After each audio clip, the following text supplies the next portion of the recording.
بسم اللہ الرحمن الرحیم۔ مور جتنا بھی خوبصورت ہے اس سے کئی گنا زیادہ جنت میں خوبصورت تھا۔ مور کی خوبصورتی پر سبھی پرندے فدا تھے۔ مور سے ایسی کون سی خطا ہو گئی تھی جس کی وجہ سے اللہ تعالیٰ نے مور کو جنت سے نکال دیا؟ ناظرین، سب سے پہلے ہم بات کریں گے حضرت آدم علیہ السلام کے بارے میں۔ اللہ تعالیٰ نے حضرت جبرائیل علیہ السلام کو حکم دیا کہ قرہ ارض سے مٹی لے کر آؤ۔ حضرت ابو موسیٰ رضی اللہ تعالیٰ عنہ اس بارے میں فرماتے ہیں کہ نبی کریم صلی اللہ علیہ وسلم نے ارشاد فرمایا، اللہ تعالیٰ نے حضرت آدم علیہ السلام کو ایک مٹی خاک سے پیدا فرمایا۔ یہ مٹی تمام روئے زمین سے حاصل کی گئی تھی۔ یہی وجہ ہے کہ حضرت آدم علیہ السلام کی نسل میں مختلف رنگ و زبان کے لوگ پائے جاتے ہیں۔ حضرت ابو ہریرہ رضی اللہ تعالیٰ عنہ سے روایت ہے کہ حضور اکرم صلی اللہ علیہ وسلم نے فرمایا کہ جب اللہ تعالیٰ نے آدم کو پیدا فرمایا اور ان میں روح پھونکی تو ان کو چھینک آئی، جس پر انہوں نے الحمدللہ کہا۔ یوں سب سے پہلے ان کے منہ سے اللہ تعالیٰ کی حمد نکلی، پھر اللہ نے یرحمک اللہ فرمایا۔ اللہ تعالیٰ نے حضرت آدم علیہ السلام کو 4 عظیم شرف اور مرتبہ عطا فرمایا، اپنے ہاتھوں سے پیدا فرمایا، ان کے اندر روح پھونکی، فرشتوں کو انہیں سجدہ کرنے کا حکم فرمایا، عیشا کے ناموں کے علم سے سرفراز فرمایا۔ حضرت آدم علیہ السلام اور حضرت حوا علیہ السلام کا جنت میں رہنا۔ یوں تو جنت میں تمام آسائشیں اور نعمتیں موجود تھی، لیکن اس کے باوجود حضرت آدم علیہ السلام تنہائی اور اجنبیت محسوس کرتے تھے۔ چنانچہ اللہ تعالیٰ نے ان کی تنہائی دور کرنے کا بندوبست فرماتے ہوئے حضرت حوا علیہ السلام کو پیدا فرمایا۔ محمد بن اسحاق حضرت ابن عباس رضی اللہ تعالیٰ عنہ سے روایت کرتے ہیں کہ حضرت حوا علیہ السلام کو حضرت آدم علیہ السلام کی بائیں طرف کی چھوٹی پسلی سے پیدا کیا جبکہ وہ سو رہے تھے۔ پھر اللہ تعالیٰ نے حضرت آدم علیہ السلام کو حکم فرمایا کہ وہ اور ان کی بیوی جنت میں سکونیت فرمائیں اور جہاں سے چاہیں بلا ٹوک کھائیں، لیکن اس درخت کے پاس نہ جانا ورنہ ظالموں میں سے ہو جاؤ گے۔ حضرت آدم علیہ السلام اور حضرت حوا علیہ السلام بڑے آرام و سکون سے جنت میں رہنے لگے۔ روایات میں ہے کہ حضرت آدم علیہ السلام 100 سال جنت میں رہے۔ اس عرصے میں دونوں پر جنت کے کسی بھی حصے میں جانے پر پابندی نہ تھی سوائے شجر ممنوع کے۔ شیطان اب ان دونوں کا کھلا دشمن تھا اور اپنے سزا کا بدلہ لینے کے لیے بے قرار بھی تھا۔ اس کی شدید خواہش تھی کہ اللہ تعالیٰ کے حکم کی خلاف ورزی کریں۔ اللہ تعالیٰ نے جب حضرت آدم علیہ السلام اور حضرت حوا علیہ السلام کو بنایا، اس کے بعد ان کو جنت میں بھیج دیا۔ وہ دونوں جنت میں بہت پرسکون رہتے تھے اور بہت لذیذ میوے اور پھل کھاتے تھے۔ شیطان جنت سے نکالا جا چکا تھا اور اس کی حضرت آدم علیہ السلام سے دشمنی ہو گئی تھی۔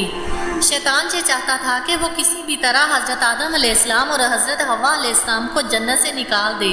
شیطان کو یہ خبر ہوئی کہ حضرت آدم علیہ السلام کو تمام میوے کھانے کی اجازت ہے لیکن گندم کھانے کی اجازت نہیں ہے۔ شیطان انتقام کی آگ دل میں لیے جنت کے دروازے کے پاس بیٹھ گیا اور 300 سال تک وہاں پر بیٹھا رہا کہ کوئی جنت کے دروازے سے باہر آئے اور شیطان اس سے بات کر سکے۔ ایک دن اچانک سے مور جنت سے باہر آ گیا۔ شیطان اس کو دیکھتے ہی بہت خوش ہو گیا اور اس سے کہنے لگا، اے خوشنما پرندے۔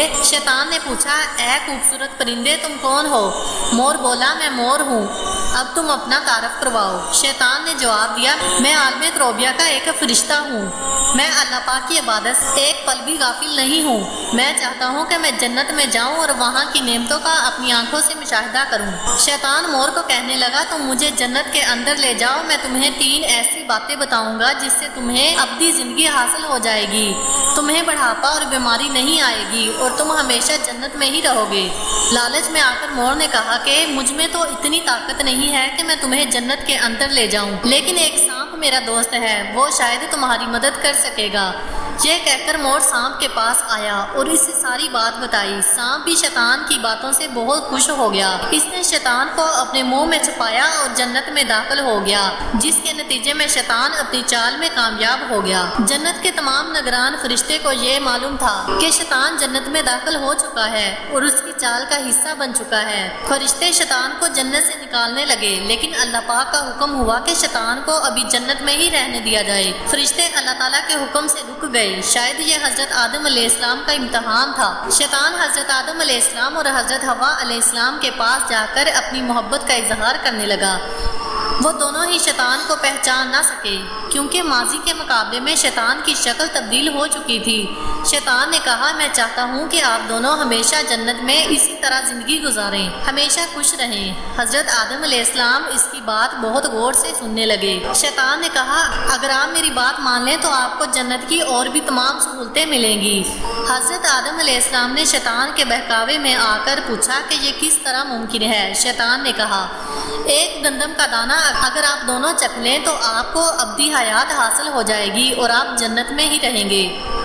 یہ بات سن کر حضرت آدم علیہ السلام کے دل میں لالچ پیدا ہوا، لیکن ان کے دل میں اللہ کی نافرمانی کا خوف غالب آ گیا، جبکہ حضرت حوا شیطان کی باتوں میں آ گئی۔ دونوں نے اس گندم کے دانے کو چکھ لیا۔ اللہ تعالیٰ نے فرشتوں کو حکم دیا کہ حضرت آدم علیہ السلام کو سری لنکا کے قریب نیچے زمین پر بھیج دیا جائے اور حضرت حوا کو جدہ کی سرزمین پر اتار دیا جائے۔ شیطان کو جنت سے حضرت آدم علیہ السلام کو سجدہ نہ کرنے کی وجہ سے نکالا گیا تھا۔ جن خوبصورت پاؤں سے چل کر مور شیطان کو جنت میں لے کر آیا تھا، وہی خوبصورت پاؤں اللہ پاک نے مور سے لے لیے۔ مور اور سام کو بھی جنت سے نکال دیا گیا۔